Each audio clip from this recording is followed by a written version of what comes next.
Hello everyone, welcome to my channel.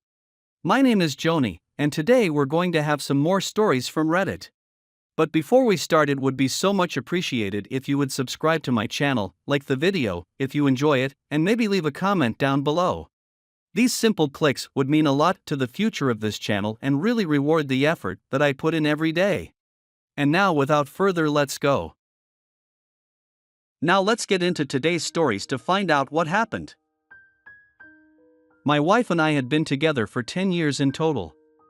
We got married 2 years into our relationship, and I thought she was the love of my life.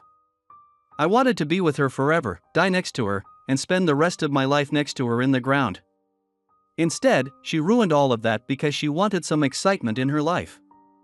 When we met, our relationship was like a whirlwind. I could hardly imagine breathing without her next to me. We wanted to be together all the time, and we did everything together. There was so much passion in our relationship. Over time, that passion didn't disappear completely, but it diminished. I thought it was to be expected in a relationship that lasted as long as ours. We knew everything about each other. There was hardly anything left for us to learn. We were both busy with work and establishing our lives. We loved each other, but the fiery passion that we had was stifling. She came to me and told me about it one day, and I listened to her while she complained about it. I told her that I was happy to try what I could to reignite it. However, I didn't feel like it was gone completely. She wanted us to go and do more spontaneous things and have more adventures in our lives. I wanted that too, but it was difficult when you were working parents balancing family life and work. I didn't know when we would have the time to do all the things that we normally did and add weekend trips or date nights into the mix.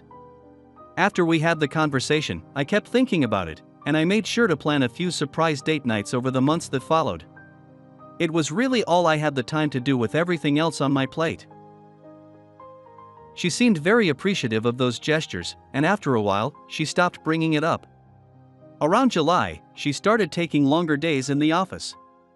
She worked in advertising, so I knew that she often had late meetings with clients overseas. But she was never out until past 7 p.m. at the time. She was staying out until 8 or 9 p.m. come home and the kids would already be asleep. She never wanted to talk about what she was doing at work, either. She would come home and tell me that she was too exhausted to go over it all, and she would hop in the shower, then go to bed. When I would ask her about it the following day, she would just tell me it wasn't important. It started once a week, but gradually it increased to 2 or 3 times a week. She stopped asking me about date nights or spontaneous activities. One Saturday, when we were planning on going to the beach with our kids, I walked into her bathroom to find her taking pictures of herself in her bathing suit. From the position that she was in, they were very sensual pictures. It wasn't just a quick picture at all. It was like she was posing in them. I asked her what she was doing, and she just shrugged off the question and told me that she felt confident in the bathing suit and wanted to document it. I couldn't argue with anything like that. If she felt good in her skin, that was great for her. In hindsight, I knew that she was sending them to someone else. We went to the beach, and we got everything set up for the day ahead. I was focusing on playing with the kids while my wife was lying back and tanning. I was helping my son build a sandcastle when a man walked up to my wife. She stood up and hugged him while she was in her bikini, mind you. It was hard not to notice the hand placement on her lower back as they embraced. It raised a lot of red flags for me.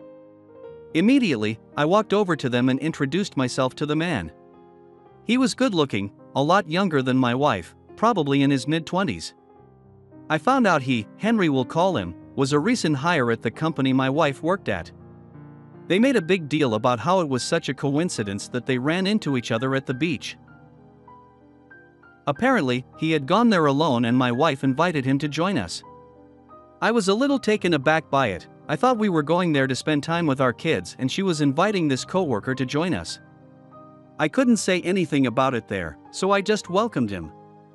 I went back to playing with my children while I kept an eye on my wife and Henry. They were having a wonderful time together, talking and laughing. They even went off to walk in the water together. I went with my kids to the water and we started collective shells. Because my kids were in the water, I was paying very close attention to them and I wasn't looking at my wife. When we were finished, I went to take my kids back to our spot and saw that my wife and Henry were both gone. Right away, I was suspicious. I looked around to see if they were walking around the water or maybe on the boardwalk or pier, but I didn't see them anywhere. I sat down with my kids and put some more sunblock on them while they ate some of the snacks that we brought with us. After about 10 minutes, my wife and Henry found us on the towels. They were each carrying a few ice cream cones in their hands and they told me that they had gone to go grab them. There was an ice cream shop on the boardwalk within my view and I didn't recall seeing them there. On top of that, they were making it seem like there was a long line, but if that was the shop they went to, I knew there wasn't. I could tell that they were lying. I just didn't know why they were lying about going off with each other. When we got home later that night, I asked my wife about it, telling her that I was a little suspicious about what happened. She laughed at me like it was crazy for me to think something was going on. She made me feel like an idiot for even thinking about it. Nothing she said eased my mind at all. I was still very suspicious about whatever she had going on with Henry. After the beach, the late nights kept happening and I felt like she was withdrawing from me even more than she was before. That went on for a couple of months until I gave in and decided to hire a private investigator. It felt like an invasion of privacy and I never wanted to be that partner, but there was something wrong and my wife clearly wasn't going to be honest with me. The private investigator kept an eye on my wife for about a week before he came back to me with some intel. He produced several pictures of my wife with Henry. They were in their office after hours when everybody else had gone home. On top of that, he provided me with some video evidence of my wife sneaking out of my house in the middle of the night to meet Henry in his car. They had intimate right there in our driveway. I knew something was happening, but seeing the evidence made it real. It hurt more than anything I could have ever imagined. Honestly, when I saw it, a part of me died. I didn't know what to do. I thought she was the love of my life. She was my wife, and she was who I decided to spend my time on earth with. I thought about what the investigator showed me over the next couple of days, trying to figure out what I wanted to do with the information I had. There was no way I would stay with my wife after what she did.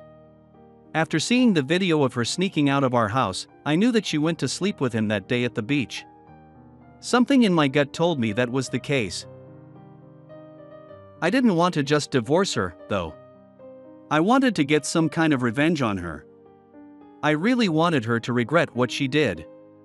It was the end of September when the private investigator gave me the information that he did. Every Halloween, my wife and I threw a Halloween party for all of our friends and co-workers. We both loved the holiday, and we went all out for it. I got my mom to watch our kids so we could actually let loose and not have to worry about them for a little while. I figured that humiliating my wife in front of all of her friends and co-workers was a worthy punishment. So, I played it cool throughout the month, and I helped plan the party knowing that I was going to ruin it for her. When the day finally came, everybody showed up, and of course, she invited Henry. He was very friendly with my wife, and they were obviously eyeing each other all night long. About halfway through the party, before everybody was too drunk to forget about what I was going to do. I stood up on the coffee table and got everyone's attention. When everybody was looking at me, I told them everything. I told them about how I found out my wife was having an affair and how I thought she even snuck off while she was spending time with me and her kids to sleep with Henry. My wife tried to physically drag me down from the coffee table, but I wouldn't let her. She told me that it was not true and she told everybody else that I was just drunk and didn't know what I was talking about, but I had photographic evidence and I showed that to everyone. I think everybody at the party took that as a cue to leave early. When everyone was gone, my wife confronted me about it and told me that I humiliated her. All I did was ask her why she did it. She told me that she needed the excitement and with Henry, it was there. It wasn't that he was any different than me. He didn't offer her anything that I couldn't, but she was excited about the affair. They were spontaneous and they would have intimate in public quite often. That was what she wanted when she asked me about our passion dying out. She tried to frame it as my problem. I wouldn't sneak off with her at restaurants to sleep with her in the bathroom, so it was my fault she cheated. She even told me they started sleeping together in the office because there was so much risk involved. She was right about that. There was a lot of risk involved with that, and I was going to make sure she knew that. I told my wife that I was going to be divorcing her and that I wanted her to get out of the house. Thankfully, she understood where I was coming from, and she went to stay with her friend for a while. The following day, I reached out to the HR department at my wife's work, and I told them about what was happening. I sent them the pictures I had of her and Henry at the office. I found out that both my wife and Henry were fired from their jobs. My wife was pissed off at me about that, and she told me that because I got her fired, she was going to be going after Alimony and the divorce settlement. We went through the divorce, and I kept everything, and she was owed absolutely nothing for me. When I explained what happened at the beach, I think that sealed her fate for custody as well. I was awarded custody of the kids, but she still had visitations and weekend visits. Now she's petitioning to have custody again. The thing is, she's a good mom, but her actions at the beach kind of made me worry that she might not always have her kids' best interests in mind. I'm focusing on my family right now. Divorce is difficult for kids, and I want to make sure they are adjusting as well as they can. I don't know if I'll be dating any time in the future, but I'm open to possible connections happening organically. Now let's get into the second story. My girlfriend and I started dating in college during our senior year, and we had been together ever since. After graduation, she and I moved into a house with a couple of our other friends from school. None of us had great jobs, so we were kind of forced into that living situation because it was all we could afford. At the time, we didn't think about the issues that we would face living together so soon in our relationship. Now, as an adult with more experience, I would never start living with someone after only dating them for 6 months. At the time though, it seemed like the best thing in the world.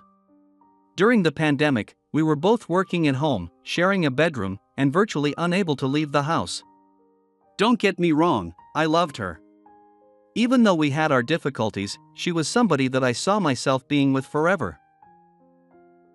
I honestly figured that a lot of the issues that we had were because of our proximity and just being around each other 24/7. Everybody needs space in a relationship, and it wasn't possible for us. When things started to improve, and we were both able to work hybrid in our offices, we were very excited. I felt like we had some breathing room again, and the relationship started getting back to normal. We also started doing things to spend a little more time apart. That sounds bad, but I think we both realized it was what we needed for the relationship. I was very active in the fitness community, and she was learning how to play the guitar. After a couple of months of us being apart more often, things started to feel like they were back to normal. Throughout our entire relationship, our intimate life had always been amazing. Even when we were arguing with each other, it never really slowed down. I started to notice after we were spending more time apart that she seemed less interested in me. I was so used to us having intimate at least 4 or 5 times a week that it struck me as odd. I was the only one initiating it when it happened, which was also unusual. She didn't seem disinterested, but when we were finished, there was a disconnect. We weren't cuddling as much, or there wasn't as much pillow talk after.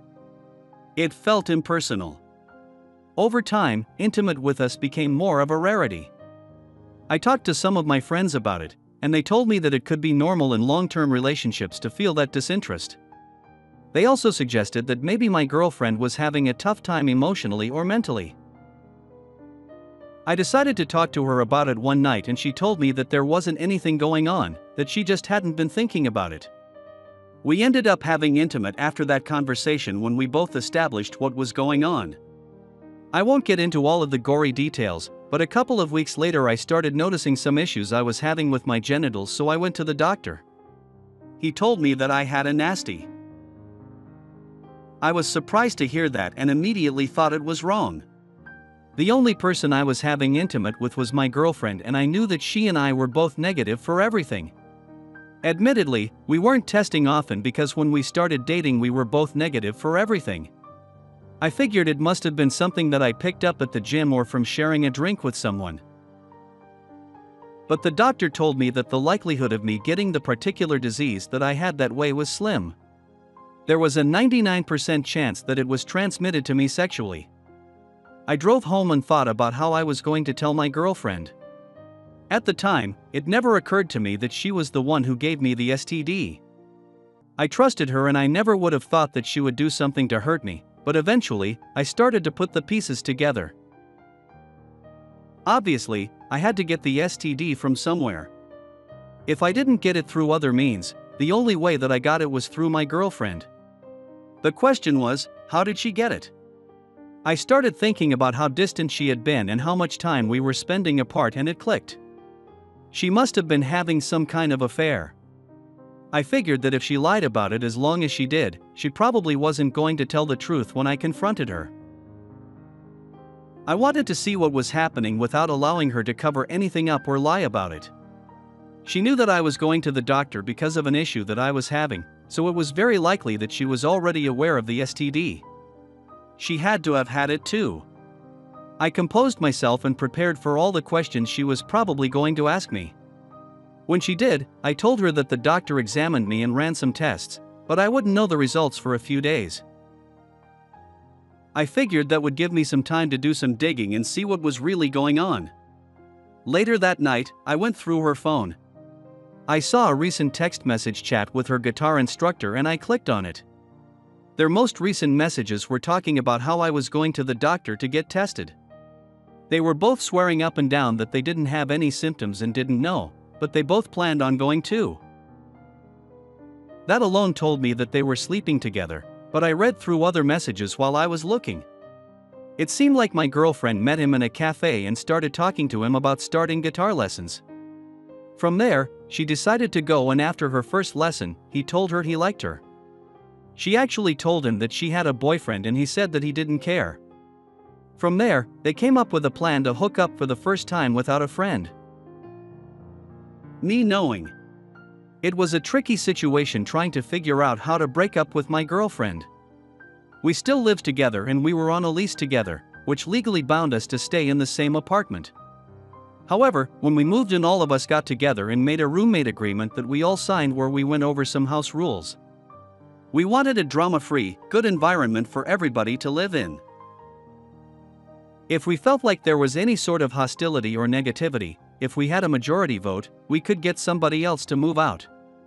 I didn't know if a document like that would hold up if I wanted my girlfriend to move out, but I figured I could at least bring it up. I sent myself evidence from those messages and I pretended like everything was fine for the next couple of days. I read through our lease and the document that all four of us made together to try to figure out what my best option would be. I wanted my girlfriend out of the house. I knew it was going to be a struggle for her to find another place to live and to pay for it on her own. And I wanted her to go through that. My girlfriend kept asking me about the results of my test, and I kept lying to her and telling her that I was still waiting. I pulled my other roommates aside one day while she was out for her guitar lesson, and I told them about what was going on. They were as shocked as I was by the news, but they seemed to be on my side. She was a liar and she was a cheater who would take that side. I told them about the document, and they said that if I wanted to stay, they would be on my side and would do what they had to help get her to leave. She came home later that day to find all three of us sitting in the living room and waiting for her. I told her everything, telling her that she transmitted an STD to me because of her affair, and that I knew about what was happening with her guitar instructor. She tried to apologize and pull me aside to explain what was happening in more detail, but I didn't want to listen. I told her that we needed to talk about the living arrangements because I was breaking up with her. After that, she started getting defensive. She clearly didn't want to move out. Our other roommates were on my side, and they were with me in voting to kick her out of the house. She said that she was going to stay because the document we had wasn't legally binding, but one of my roommates brought up that since we all agreed to it and signed it, it would likely hold up in court. I told my girlfriend that I was willing to go to court over the matter. I think she realized that the living situation was going to be uncomfortable, and she decided that moving out would probably be the best option for her. While she was in the process of doing that, I ended up going home for a week to avoid her. While I was there, I just kept thinking about the guitar instructor and how he said he didn't care that she was in a relationship. Clearly, if he was transmitting an STD to her, he was sleeping around recklessly. I looked him up online, and I saw that he had a decent following for his social media accounts. He was trying really hard to make a name for himself as a musician. A lot of the followers that he had thought he was cute and were shooting their shots with him. I decided to put an end to that. I commented on a bunch of his posts about how he gave an STD to my girlfriend. I left reviews on his business accounts, and I even made a TikTok to make a video explaining everything. He blocked me when he realized what was happening, but I made more accounts. It was to the point where he was turning comments off on some of his videos.